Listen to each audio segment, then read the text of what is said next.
ఇప్పుడు డబ్బు ఎత్తుకునేటప్పుడు కొంచెం జాగ్రత్త ఎత్తుకోవాలి. ఉన్న నేను ఒక్కనే కాబట్టి మళ్ళీ ఎత్తుకునేటప్పుడు గుద్ద వెళ్తే మళ్ళీ దీన్ని నేను కటకడ నింపినామా డబ్బా నీళ్ళు ఎత్తుకునేటప్పుడు గింత అంత జారి అయితే కింద పడ్డా కానీ డబ్బా పట్టన వదులుతుంది. ఘోరంగా ఉంటుంది. ఇంట్లో దేంగులేయ సో ఎత్తుకునే వారు మోసొస్తుంది. లేతలేదు ఒక్కనికి బెట్లు తెగితే ఇలా చెబితే బెల్ట్లు పడతలేమో లాకులకి అటు ఎంగిటెంగా పడ్డామో లాకులు అవి. ఒకటి పట్టింది, ఇంకోటి పడితే ఇది కూడా పట్టింది మామ. తిబ్బకు చదువుతుంది పట్టేటప్పుడు. ఇది జిమ్లా ఎవడైనా లేపుతాడు, ఇది ఖర్చు లేపడానికి గుద్దలు దమ్ముంటాయి మామ. స్టార్ట్ చేద్దాం కొట్టుడు. అయితే మొత్తం అరాలకు ముందు కొట్టాలి మా మొత్తం గడ్డి మందు. ఇప్పుడు కొట్టుకుంటే ఏంటంటే మన పొలం వేసింది అయితే గడ్డి అంత ఉండదు.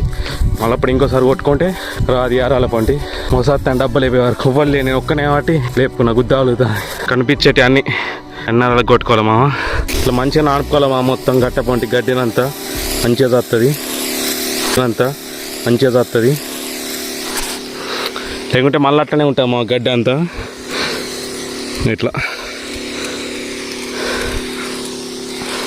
ఓకే మా ఉంటామా.